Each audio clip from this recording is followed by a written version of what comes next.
So we were planning on doing this ahead of time, but we kind of forgot. Oh, no, we're doing it ahead of time. Well, yeah, but we're not like actually doing it ahead of time. This is like postscript. Dude, that Magic will be a goddamn podcast again is going to be the episode. It's March, man.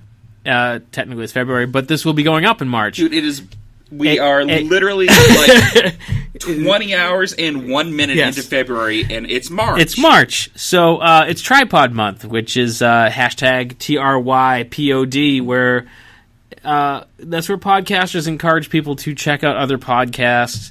So I'm forcing Fish to speak, so I apologize to our listeners. You have to listen to him. And Nobody's apologizing to me for having to talk. This is not fair. Because no one cares. And we're going to recommend a couple of podcasts today. We're going to do it for each episode in March. And, you know, podcasting is an amazing experience. It's technically changed my life. You know, things are so different in the year and a half we've been doing it. So I'm going to lead off with one of my... how should I do this? You know what? I'm going to lead off with the one that really turned me on to podcasts, that we kind of model our podcast after. And if you're listening to us and you haven't listened to them, what the hell is wrong with you? Because there's way better. But it's the Nerdist podcast. It's hosted by Chris Hardwick. The dude's on everything now. If there's a talk show, he's hosting it. He's got some sort of weird game show where he drops his balls on TV. I don't really know what that's about. So it's great. They talk to everybody. Their guests include Tom Hanks, Al Gore, anybody in the entertainment industry. It's very similar to ours. It's a casual conversation. You never know where it's going to go. But they have spawned... They started off as a podcast. It is a complete industry now. They have, news reports on YouTube. The whole nine. We're going to be right behind them. We're totally doing what they're doing, but we're going to do it not as good. And so check it out, Nerdist Podcast. Again, if you haven't already heard about it, I don't know what's wrong with you. So, Fish, what are you going to tell us about? Okay, well, I figure if this is going to be the first week of this, I'm going to go with the first podcast I ever listened to, which is No Such Thing as a Fish. One of my favorites. Damn straight. Now I can't use that next week. Alrighty, you could not see that. That was Fish. That was the audio of Fish flipping me off. Yes. Yeah. So, No Such Thing as a Fish. Okay, No Such Thing as a Fish. Alrighty. This is going to take a little I believe bit they just put a book out. They did, and it is, in fact, literally within arm's length right now. Really? It's in my bag. It's amazing. I hear, like, a really generous person gave it to you for Christmas. No, some asshole surprise gifted me at a Christmas party. And yeah, that was me. Yeah. Okay, so to give a little bit of detail, there's a British show called QI, which is basically the world's hardest goddamn trivia show. And keep talking. No Such Thing as a Fish. Don't breathe, just talk. See, this isn't so easy now, asshole. Never said this was easy. This is a reason I don't host. Okay, basically No Such Thing as a Fish is the researchers for QI getting together every week and going over the most interesting, which usually means absurd and messed up and hilarious fact that they find that week as they're looking stuff up. And Dan Schreiber usually takes whatever fact they are researching and adds with a Yeti in a Google search and tries to find a Yeti fact. Yeah, I've never seen three amazingly well-educated, funny, clever people. I believe one of Dan's facts was something about the Titanic was sunk by time travelers. Oh, that wasn't Dan's fact. Bro, wasn't Dan's fact? They wouldn't let Dan use it. Oh, that's right. They said no. Yeah, but they kept telling him no. A special guest on. He's like, "Well, screw you. I'm the guest." Yeah, it's very, very funny, especially if you're a big fan of like Monty Python. If you're a big fan of trivia or nerd stuff in general, or invisible British elf penises. Yes. And Andy's mouth is wide open as we speak. See, that was their joke. It was funny when they made it. Yeah, well, if I had a British accent and was clever, we wouldn't have this problem, would we? That's right. That's right. So, no such thing as a fish. Invisible elf cock, aren't you? Yeah, a little bit. No such thing as a fish. Nerdist, check those out. Tripod, hashtag TRYPOD. Go online and recommend a podcast to us. Recommend a podcast to anybody. Get people involved in listening to podcasts because they're a lot of fun. that's pretty much all we got. Now let's get into the interview that is just about to happen. It didn't already end. It's not like we just recorded it and now we're making up this thing. You can hit stop now.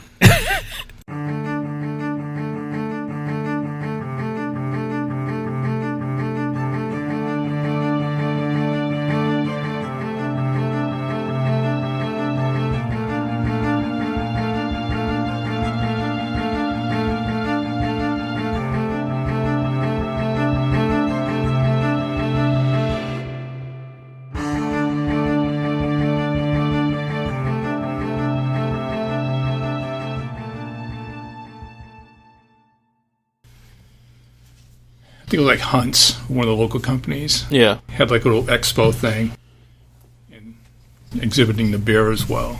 So it was pretty cool. Nice. There's so many breweries around now. I know. It's insane. I found out there's one in my hometown of Whitman, and it just like blew me away. I'm like, why? Like, why would you open one there? But I don't know. It's way cheaper than some of the other rental properties. I suppose, but it's one of those. You want it in an area where there's going to be people. Oh. So Whitman. Are they serving on location as well? Yeah, they have a tap room. I don't know, but so. All right, Inebri-arts, we are back once again. This is Andy from the Inebri-art podcast. I know I only say my name maybe once every 4 episodes, but this is that time. And we are here with a big Inebri-art supporter who's been in a bunch of our shows and was a part of Winterfest, is Jim Curran, photographer at large. And I'm not exactly sure how you found out about us or we found out about you, but you just kind of became a fixture at like our events and showing up for openings and stuff like that. So when did you start taking pictures, Jim? It's one of those things I've been doing for a while. I mean, my background is in illustration, graphic design, but I was always interested in photography. Yeah. And then I think when the Macintosh came along, and it was kind of that merge of I really wanted to learn digital art. Mm-hmm. And I think when I first had my first pirated copy of Photoshop, it's like, well, I got the software, I got the computer, now I need some stuff to play with. Right. So I need to go up my game with the photography, and digital cameras were just at the time the prices were just through the roof. So I was like, well, maybe if I can do some of the illustration part, or I just find stock photography, and so I kind of learned how to do some special effects stuff. Then at one point I feel like you were dating yourself even just calling it a Macintosh. Yeah, I feel like if you said that to a millennial now, they'd be like, "What's that?" Yeah, the Apples. A Mac. Yeah. And actually, at one point, I was considering going into filmmaking, especially with documentary filmmaking. Mm-hmm. And I had working on this project in Boston on covering some of the local bands. So while I was there, I was taking a lot of stills to kind of support my project, and I noticed, I'd either share them online or whatever, and the bands saw them and liked them. I feel like bands are always looking for cool photos of them playing. Yeah, free stuff. Yeah, oh, of course, yeah. Yes, and I kind of slowly made the shift out of the video, because I kind of had to make a choice. I need to either invest money into making documentaries, which meant getting the rights to the music, mm-hmm. and it was getting to be a lot of work, and it was actually interfering with my full-time job. But I did have a bit of background with the still camera. Yeah. And kind of... So what kind of music scene were you following? Kind of almost like the second wave of punk, where a lot of bands that were somewhat popular in the 80s. Yeah. These guys are they've grown up now, they've had families, and maybe their kids have gone off to college. So not like the Clash era, but what was the big Big Audio Dynamite. Big Audio Dynamite. Thank you. Yeah, I mean that would be more of a big name, but kind of staying with the local bands, like the Neighborhoods or the Dogmatics. Yeah. Scene. And there's a lot of people around Plymouth that were either in bands or supported them. So I would run into a lot of Plymouth guys while I'd be out shooting around Boston. Are you a Plymouth native? Are you originally For the most part. Yeah. I think my family moved here when I was like 11 years old. That counts. Yeah, that counts. Yeah. So what did you go to school for? Were you... Because I know you're a graphic designer by trade now. Yeah, so I went for graphic design, basically. Yeah. And actually, it took me a while to get a job in the field. And so my first graphic design job was probably like 8 or 9 years after I graduated. Oh, wow, really? And it was at the Old Colony Memorial here in Plymouth. Mm-hmm. Yeah. So did you... So you went from working on documentaries about punk rock bands to working for the local newspaper. Was there like... No, well, actually, I should... Working for the newspaper was further in the past. So I would say the documentary thing was probably like 10, 15 that was years after? ago. Yeah, it was after. Okay. So it was kind of like a resurgence kind of going on. And, I was kind of looking for a creative outlet. Do you ever think about going back into like the filmmaking type aspect of it, or?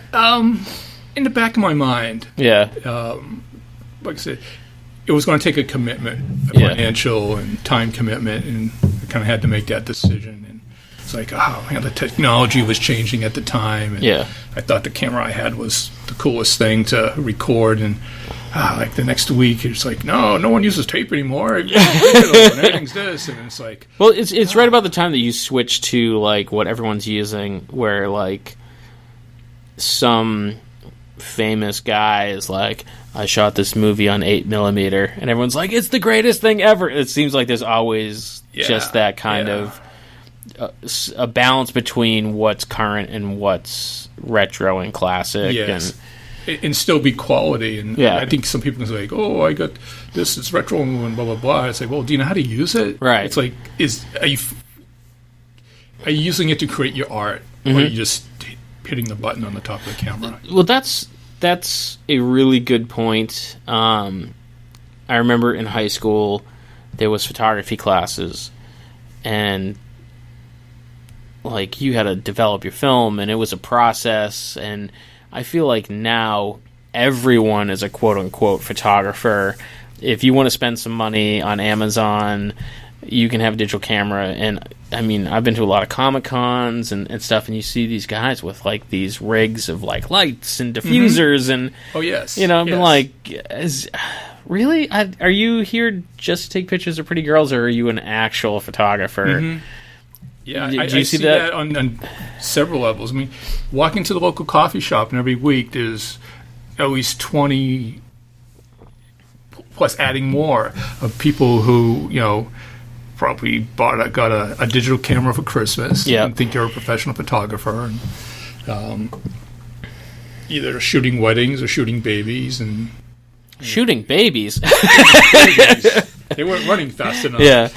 But they've made a little niche trade for it, and it's pretty trendy, and definitely not the field I wanted to go into. And this is the thing, is like I would rather see people do that than people not to create art. I mean, it's a very easy thing to get into, and I feel like people are less afraid to become quote unquote a photographer than to become a artist that draws or paints, because there seems to be some sort of, I feel like they are happier with their output with the photography than if they had to learn to draw. And I feel like I think there's more of a that mental and physical and psychological commitment to be the fine artist and to you can accidentally take a really nice picture.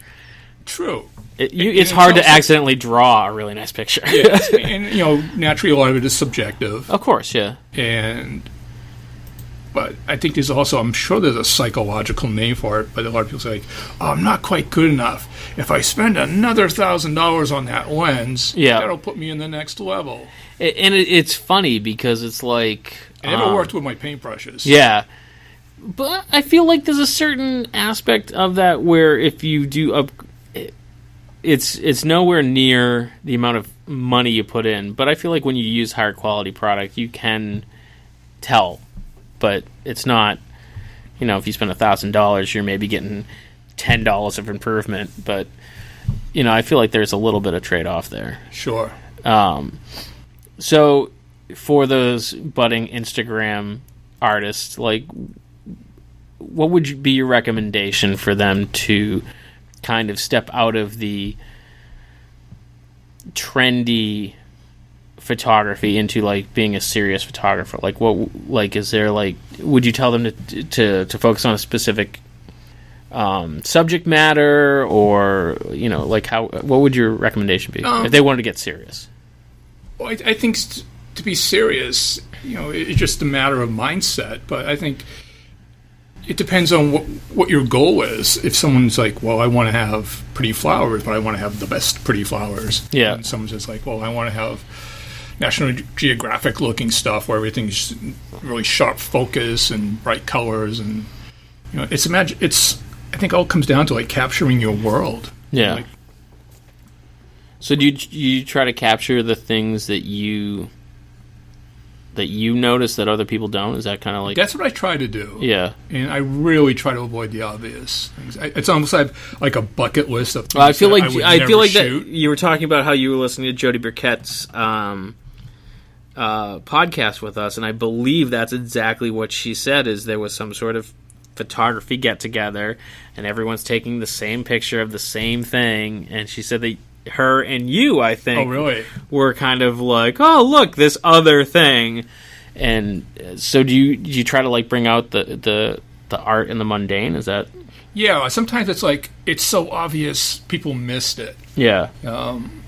Like a month ago, maybe just before the holidays, was this really dreary, foggy night, and it's like, well, I got this old lens I want to play around with, and just took a walk around the neighborhood, and, like, wow, it's like I see this same view a million times, but now I'm seeing it in the fog in this cool light. Yeah. I really wanted to capture it. And I got some cool silhouettes that I've never seen anyone else do, and just try to capture something that we see every day, but in a, physically in a different light. Yeah. So even though so many people are now doing their Instagram thing, or I feel like people tend to be less aware of their surroundings. Do you feel like that's a important thing, is to kind of to stop and pay attention? Is that like a photographer's way? But I think there's also people who, if they travel, like I went with a group to Italy like 2 years ago, and everyone wanted to have their picture taken doing that stupid hand thing. Oh, the Tower of Pisa. Tower of Pisa. I'm like, I'm not going to do it. Is there like a location that says, like, stand here to take that photo? No, there's pretty close to it. Yeah. I'm like, yeah, I'm not going to do it. Yeah. And I feel like that's the one, or people take a picture of the Leaning Tower of Pisa so it looks straight and the ground looks crooked. Right. I feel like those are the two things to do. But the other thing is, it's like, I think people really want to validate visually where they've been. Yeah. It's something nice, Well, I think we all get sick of seeing people's selfies, but it's funny. Like, I remember when VHS cameras were like the in thing, and everyone had to get one, and they were expensive, and people would take video of what clearly is a snapshot. Like, everyone would stand in front of the Tower of Pizza, whatever. Pisa. Did I say pizza? Pisa. I'm hungry. And, they'd bust out the camera, and they'd be like, all right, everybody, smile, and everyone would just be standing there. And you'd be like, nothing's going on. Like, why are you videotaping this? Yes. And it's that kind of like, you want to document that you're there, but do you ever go back and look at it? And when you do, Like, how annoying are you trying to show everyone? Right, yeah. Oh, look, this is us standing in front of the Tower of Pisa. It's a 7-minute shot. Yeah. But, it's entertainment. Yeah. I don't know. It's as something. far as, it's a visual, being able to capture stuff. And definitely... And the photographers I know, I would say 99% of them are very competitive people. Yeah. They all want that best shot. They all want praise. They all want, if there's a monetary value, they want to make money off their craft. Yeah. But I remember there was, I went to Montserrat College of Art, and there was one, they had the student galleries, and there was one show that to this day I still remember. And it was strangely beautiful and really gruesome at the same time. And this kid went around and took pictures of roadkill.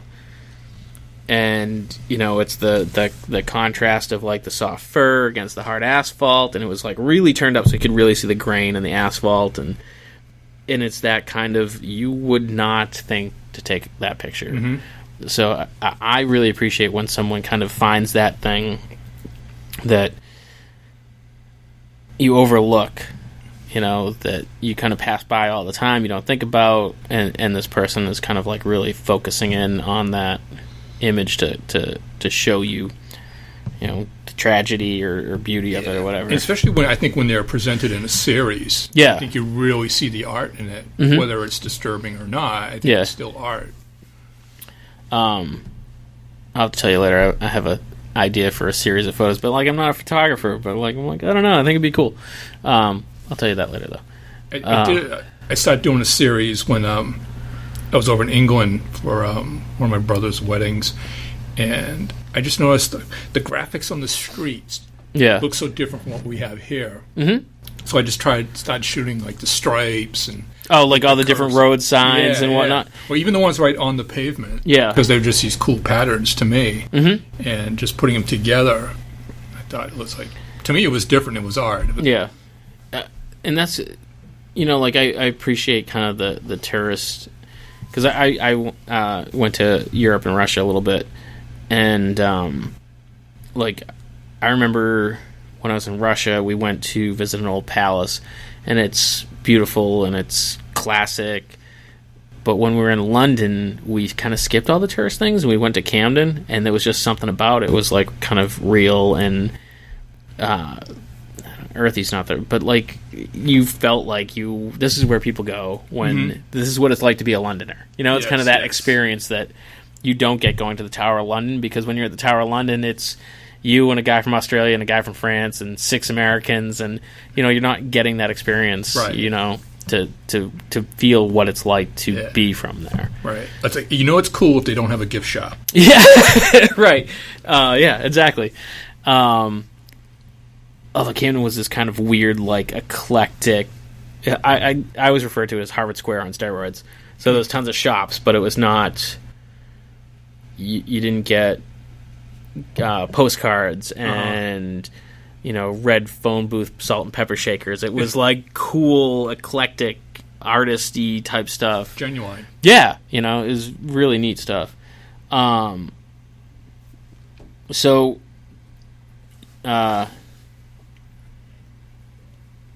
you take photography, you're looking for that kind of to bring out that thing that people don't see. And you're showing at our shows, which we really love your stuff. Thank you. Have you done other galleries? Are you planning on showing other places? I don't have any plans to. Yeah. I think I'm kind of experimenting around with where I want to take it. Mm-hmm. I'm thinking do I want to do this? Or I want to do that? And it's well, I'll go wherever the opportunities are. Yeah. I noticed you also put your stuff on. You do the photos printed on canvas. Do you, and this is a very markety kind of question, but do you feel people like that better than a framed photo? That's what I'm trying to find out. Yeah. Because I think one of the directions I want to take my work is to be more impactful.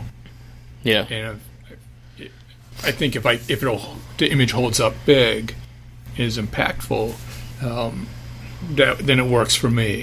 Even if it's something simple, being a good size canvas image, and it's like, well, it might not look like something as the photo, but if it's part of your living room or in the hallway or in an office space, it adds to the rest of the atmosphere, then I think I've hit the mark.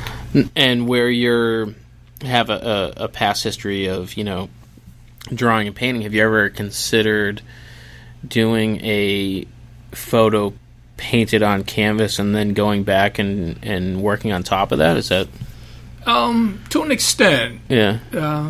I feel like it's an expensive venture to do, because I don't know what that costs, but I'm sure it's not cheap to have it printed on canvas.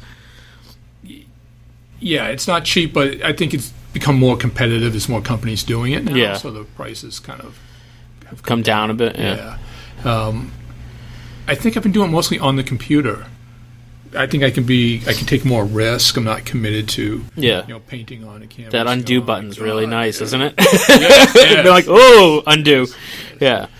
And are you still working in Photoshop, or? Yes. Yeah. For the most part, Photoshop. On your Macintosh? Yes. So you said you thought about doing a documentary on punk rock. Are you old school punk rock, or like what kind of? Yeah, I love the Boston scene of the 1980s. It kind of intermingled with some of the other bands like from England that would come through town, and but what I find interesting now is, like 30 years later, like I was mentioning, like these people who were maybe 18, 19, 20, and they wanted to be rebels at that age. Well, now they're all in their 50s and 60s. And they have kids. And yes, so it's hard. I want to be rebels, but kids got to be in bed by 9. Exactly, yeah. So it's kind of funny just to see them out and playing. Yeah. A friend of mine that we had on the podcast not too long ago, a drummer, very punk rock. I remember, it's funny because I call him Robbie, and he's like, my name's Rob, and I'm like, I remember you as Robbie. Right. And he's got a kid now, and he's got a job, and we were talking to him, and he's like, oh yeah, he's like, my band's gonna go on a little tour. And I'm like, you're still in a band? He's like, yeah, we're gonna tour. I'm like, that's awesome. Why aren't we talking about that? And the name of his band is Domesticated Tiger. And I'm like, how great of a name is that? He's like, yeah, we all have families and kids, so it's kind of like what we can do when we can do it kind of thing. Mm-hmm. So it kind of boils down to that work-life balance, and I find that I have more ideas to do and create stuff than I have time. And where you said the documentary is kind of interfering with your day job, how do you find that line of walking between what you want to do and what you have to do? Well, in my case, I had to make a hard decision because my work level was going down. Yeah. And it was brought to my attention. Yeah, you never want to have that conversation. Where they're like, oh, you've fallen asleep 3 days in a row, and you're like, oh, have I? Yeah. You've had that same shirt on. Too. Yeah. I'm like, oh, shit. And that's really the trick. And so many people tell me, they're like, we don't know how you do it. They're like, you leave here and you go and do other stuff. I'm like, that's what I want to do. It's fun. Mm-hmm. But I'd do more other stuff other than work if I didn't have to. Do you still kind of have that urge where you kind of want to throw work aside? How do you stick to the thing that you don't want to... Well, I don't want to say you don't want to do, because I like my job. But you'd rather be doing something else. Is there a trick to keeping your focus on... There's, that foundation of having the full-time job. Mm-hmm. In my case, when I was working as a designer, part of my job was to come up with new stuff, and it's like, well, I need to keep that creative thing fresh. Yeah. So I needed an outside project, and so it was good to work in other mediums and keep my brain going. I think it keeps me working better at my day job to do other things, the podcast and art shows, because when I'm not at work, I don't think about work at all. I'm completely onto something else, and so when I'm at work, I'm a little more dialed in because I'm not at home stressing about it. I'm just not. Work isn't my life. Yes. And so I think that's important to kind of find that. 2 years ago, I changed my, I don't want to say career, but my job.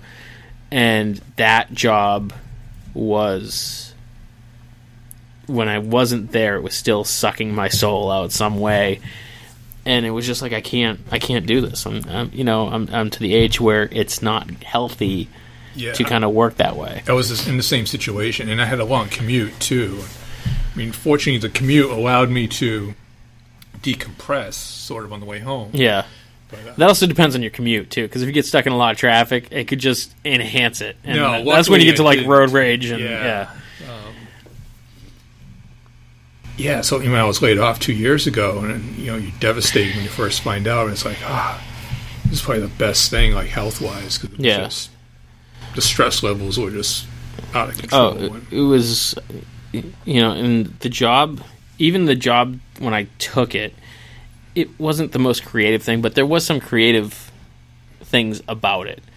And then it became more refined and more refined and more refined to, like, when I left, it was, these are the numbers, you have to hit these numbers, but you have to do 100% right, but these are not, it was just so spreadsheety that I'm like, I can't do this. And I was literally having chest pains at work, and I'm like, I can't do this for you people anymore.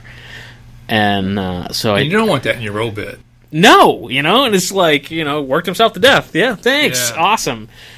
And just like overnight, that simple change. And I feel like too many people I still see people that I worked with, and I encourage them, like, the market's good now. Go find something else. Mm-hmm. It doesn't have to be your ideal job, but, go find something that appreciates you and your creativity. And it's weird how things happen. Like, I'm writing press releases now and blog posts, and I am not a writer by any stretch of the imagination.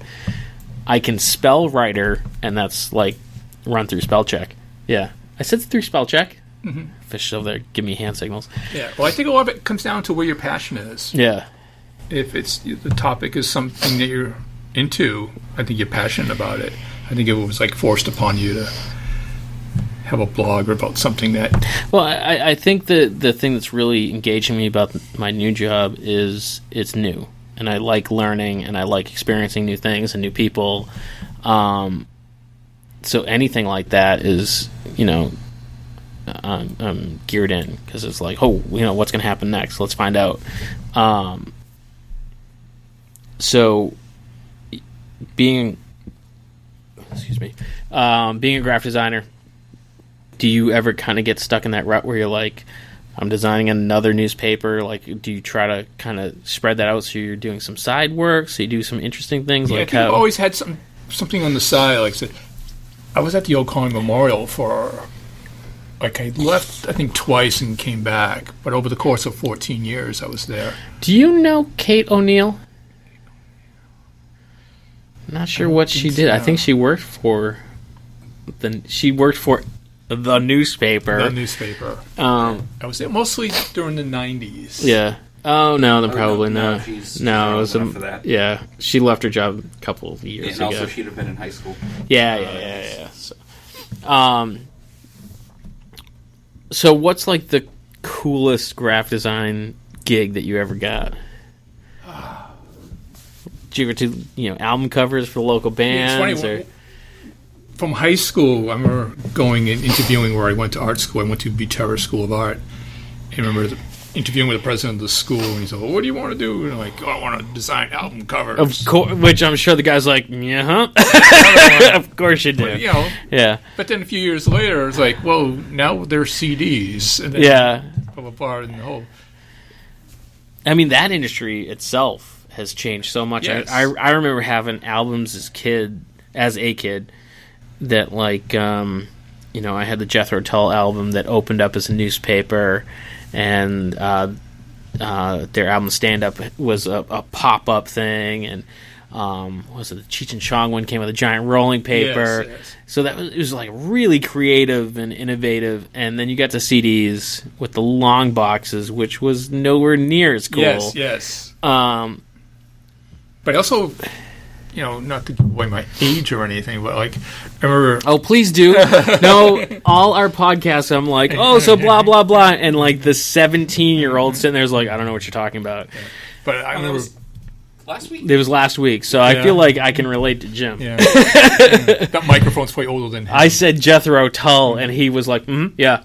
Not who? But I remember being impressed with the Queen album covers, and then learning that Freddie Mercury was a graphic designer. That's pretty was cool. he really? Yes. Oh, I didn't know that. That's a cool thing. I mean, some of the albums were really like they really thought about them, not just like take this picture, and it was almost like how can we? It's so like now that I'm thinking about it. The album covers were, how can we make this interactive before interactive was a word? Right. Like, was it the Stones that had like one with a zipper on it? Right. Am I remember that? I believe that correctly? was Andy Warhol designed that. Oh, get out, really? Oh, that's cool. Is there one album cover that like sticks out in your mind?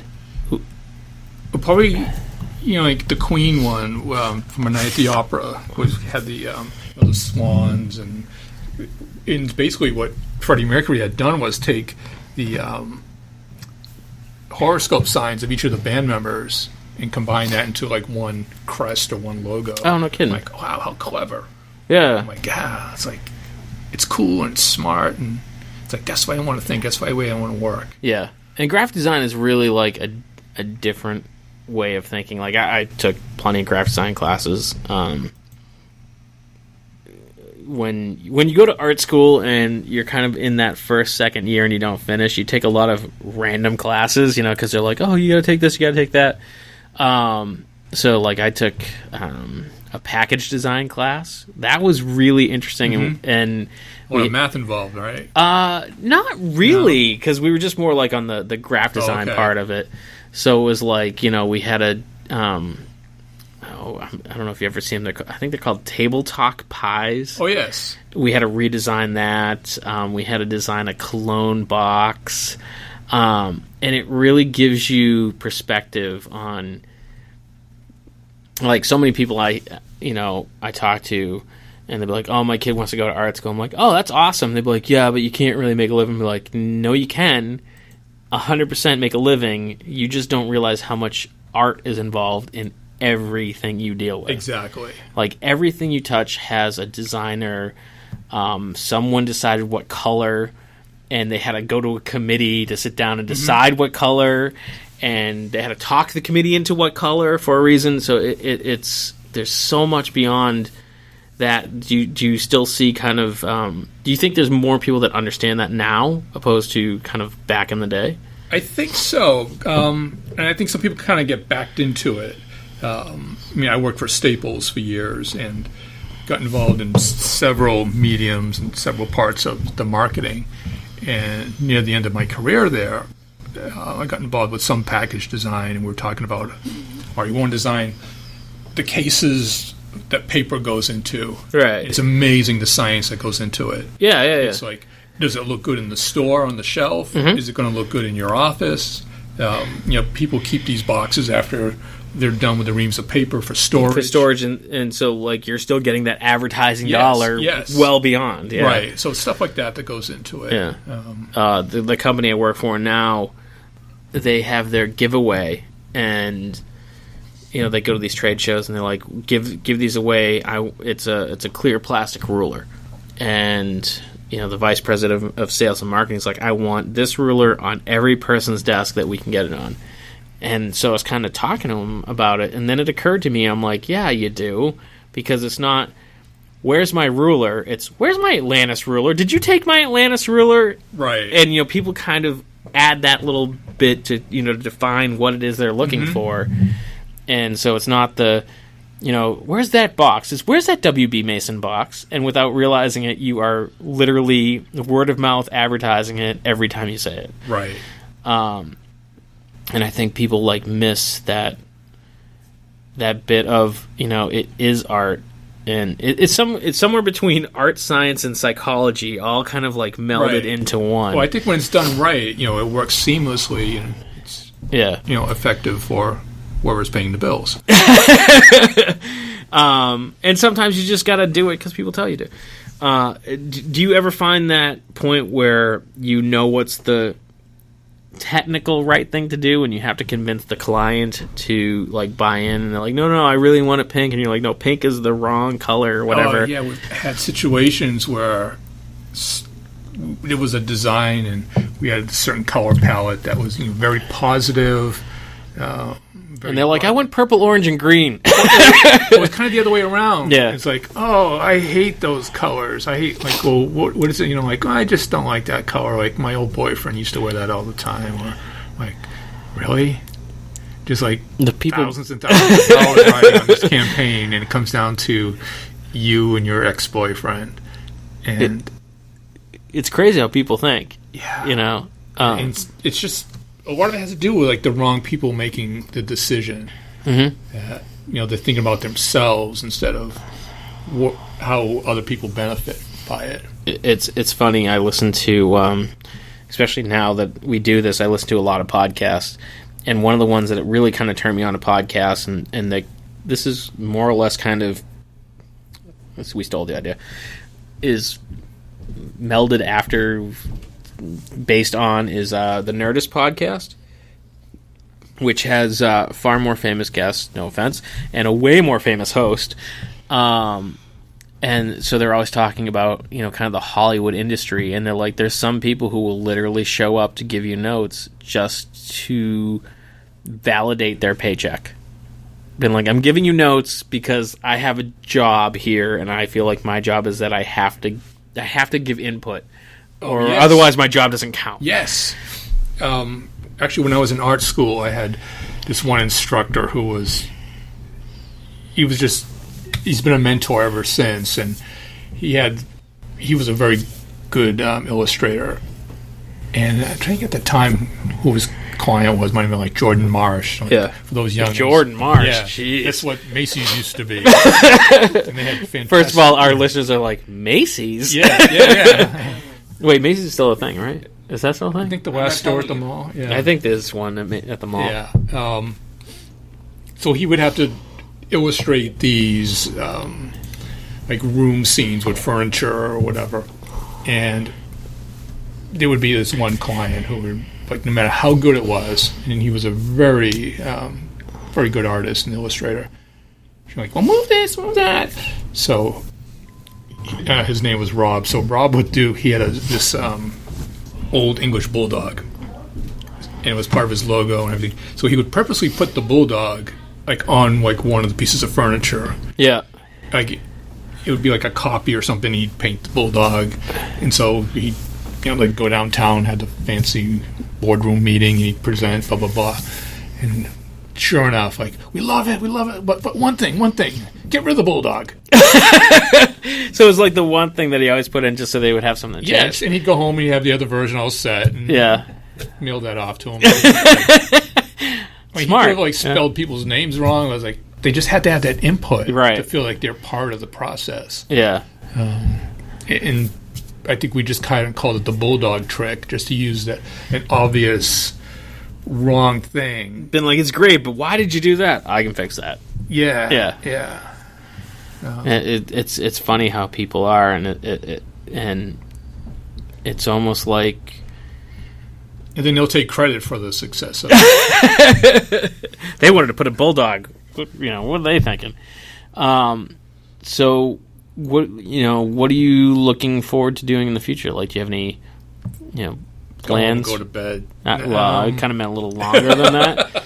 It's only like, I don't know. It's if you had asked me like 10 or 20 years ago, I would have thought, I'll do this, blah, blah, blah. Yeah. But, things change so much. And, I see people with talents that, years ago, it's like, oh, I'm an illustrator and that's all I do. That's all I can do. It's like, no, it's not true. And I think with the technology, I feel like this day and so much. That I feel like this day and age, there's less people who are like, this is what I do. Yes. Opposed to like, I can tell you what I do, but it's a long story. So there's a lot of facets, and I do a little this, a little that. Because like, I'll be at a party or something, and people are like, "Oh, what do you do for a living?" Be like, "All right, let me sit down." It's a long story. Yeah, there's a list, and I feel like a little bit is from that. I kind of grew up in that era of that first generation that you couldn't just have one job. You had to have a side hustle. And I feel like my generation was also like, I'll have a side hustle, but I'm going to do something a little different. I'm going to try to make something my own. Yes. I'm going to try to do something. Some people would, have their day job and deliver pizzas at night. But I feel like, the generation I was part of was like, I have my day job, but I'm writing a book too. Mm-hmm. Because the publishing is now in a way that I can do that. And I feel it. I feel like it's more rewarding. Absolutely. Because I see people that work a day job, work a part-time gig that is just something they do for money, which we try to do, but it's like it just takes something out of you when you don't get anything back. Absolutely. So we have kid listeners. Mostly mine. Both my kids are creative. One's a musician. One's bordering between visual arts and culinary. Must be good parenting. Well, that gives my ex-wife a lot of credit. Because my parenting is... but what would you... See, I feel like I can ask Jim this, and I feel like he's going to be wise and have something to say. I can't ask the 17-year-old like last week, what would you tell the younger generation, because he is the younger generation. But, what kind of advice would you give them looking forward? Be open-minded. Yeah. Don't think you're going to be a specialist in something, because that one thing that you specialize in, that could be gone. 6 weeks from as now. A trade, when I worked at the newspaper, there were all these guys who worked on the press and worked in the back room. It's great. People are going to listen to this in 5 years and go, newspaper? Exactly. What is that? Yes. Yeah. And be able to adapt with what's going on. Yeah. Know what's going on in the world. And I feel like when be able to take those skills to make it a better place. I feel like when you have that specialist mentality, you miss out on opportunity, because opportunities will present itself and you're like, well, that's not my thing. Mm-hmm. Opposed to when an opportunity presents itself, you should be like, sure, let's give that a try and see where it goes. Which is kind of the Inebri-art MO is, all right, I guess we do that. Let's try it. Yeah. And, some of it doesn't work at all, and, some of it works great. Yeah. A year from now, 2 years, 5 years, who knows what, between technology and what the world's going to be like. What we're going to design the first heads-up cranial implant interface. You just don't know. You have no idea what's coming. Exactly. Yeah, I was looking at some... But someone's got to design it. Exactly, and package it and sell it. And Well, selling it is pretty much the same. Pretty much so. Yeah. Yeah. It's let me fast talk you until you give me your credit card. True. I always think of companies like Apple that they just keep their advertising so simple, but they become like a religion of how people are so loyal to. People who buy Apple products buy nothing but. And I'm cheap. So I've just never gotten into it because I'm like, I can buy a HP laptop for a third of the price. But it seems like people who are in the creative fields, filmmaking, graphic design, photography, tend to go with Apple products. Why do you think that is? Well, I think years ago it integrated well. Yep. Between the software and the different computers, but I don't think it's as much anymore. Do you feel that there's more of a turn now to away from Apple for that stuff, or? I'm seeing it. Yeah. I hated to admit it. I've been a graphic designer, working on long enough to call them Macintoshes. Yeah. but I've been, always worked on an Apple or Mac, whatever. And I think this past October, I had this one freelance job in Boston, and it was the first time I worked on a PC. Yeah. I had to have someone show me like what the command button was and where. Right. But once I was into the guts of it, it's all the same. It's all the same. Yeah. It's just kind of the, I've had people hand me their iPhone to be like, oh, MapQuest this or look this up, and I'm like, I can't work your phone, and they're like, why? I'm like, the basic swipe functions are just different enough that I can't get your phone to do anything. I'm sure part of that's on purpose, that once you're in, you're kind of into that mentality and keeps you from changing brand. But I think people are the same way. Yeah. It's like, you meet someone from a foreign country. Like, I met someone the other night who didn't really speak much English, but we definitely kind of connected to the State of the Union was on the TV. Oh boy. We weren't getting into politics. Yeah. We could just tell by expressions and responses, we connected on that political level. Yeah. Without we had a speaking the same actual language. We had a really interesting podcast interview that we did. We just wrapped recording on a couple of episodes. We were recording across the street at the New World Tavern, and this guy kind of poked his head in the back room. Me being me, I'm like, hey, what's up? And he's like, oh, just wanted to see what's back here. I'm like, oh, we're just recording a podcast. And he's like, oh, I love podcasts. And I'm like, you have an accent. And he's like, oh, I'm from England. And I'm like, oh, cool. And, you hear, on vacation, blah, blah, blah. Turns out he was from England. They were from Plymouth, England. So they're here kind of in, obviously in Plymouth, and they hit New York and whatnot. And he's like, oh, my wife is a sea lion trainer? And I'm like, well, get her ass back here and let's record an interview, because that's insane.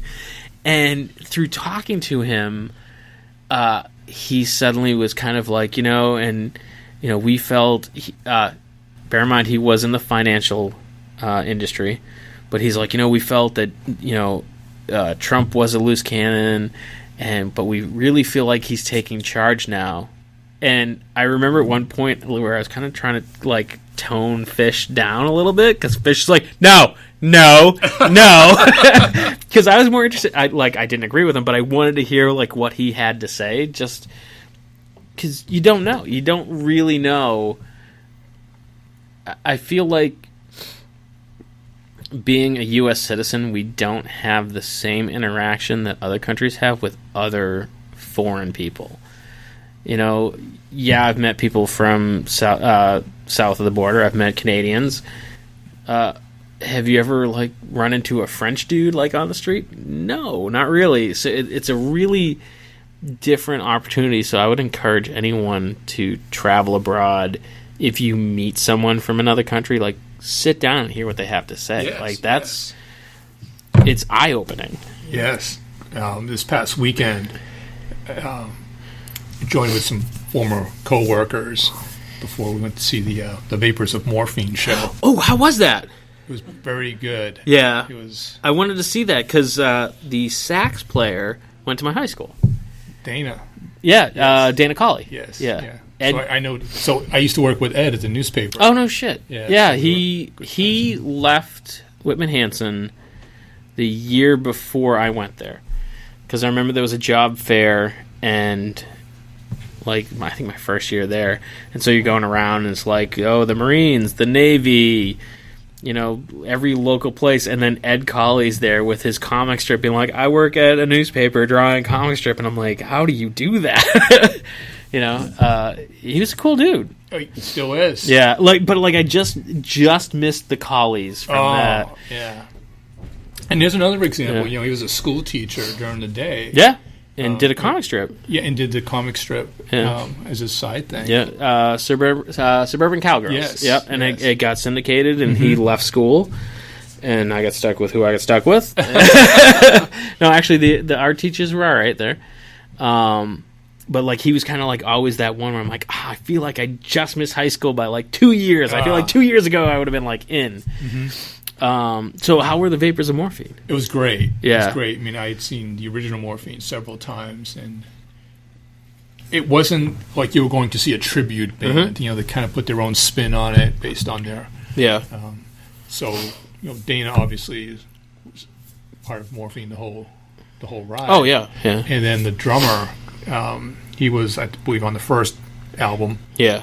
and And the lead singer bassist passed away. Correct. Is Correct. that, yeah, yeah, so he's been replaced in yeah, the new lineup. And yeah, it was nice. It was good. yeah. It was interesting because I've usually seen him in small clubs in Boston. It's like, I think it's the first time I've ever seen them like at ground level. It's usually like in some divey bar, like Yeah. couple, and usually they don't go on till like after midnight or something. Right. Yeah. At Boston, like bands don't start till late. Yeah. And the other thing was everyone was seated. No one was standing. No and, one was yeah. standing. And it's like, Did anyone spill beer on you? not that night, I don't feel like that's a concert. but it was nice. It was a nice local turnout. Nice. Yeah. That's awesome. Yeah. I saw them. I saw Vapors and Morphine with Plant. I'm like, that can't be the same band. Exactly. Like, I thought the same yeah. thing. Oh, that's awesome. You did mention they may be coming back. Yeah. I think they're going to put a new album out and tour and hopefully nice. come back. I'll have to shoot out some emails. Maybe we can finagle an interview with them. Sure. 'Cause, Sure. like, it's one of those, like, I've never met him specifically, but I know enough of the same people that I could name drop some people. Sure. Yeah, and one of the most humble people I know in the entertainment industry. Yeah. And well, I feel like going through the Whitman Hansen school system, if you were in the creative field, you were pretty humble because it was very sports, heavy. So if you were creative and good, there were people who dug what you were doing, but you weren't in the forefront, So I think that's pretty close to what we got here, Jim. Can people check out your photography and work on some sort of website? No, I'm hiding it all. You're hiding. So there's a rock if you turn over. Let's see.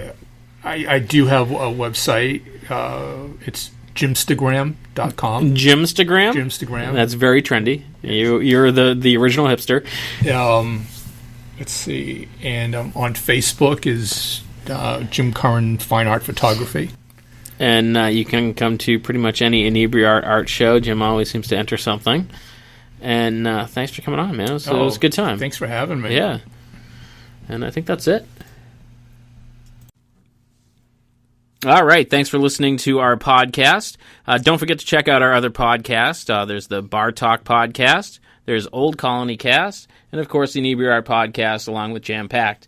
You can find all those on Stitcher, iTunes, SoundCloud, YouTube, pretty much anywhere podcasts are found. If you're on some sort of service and you can't find it, let us know, and we'll help you out and or add our podcast to that too.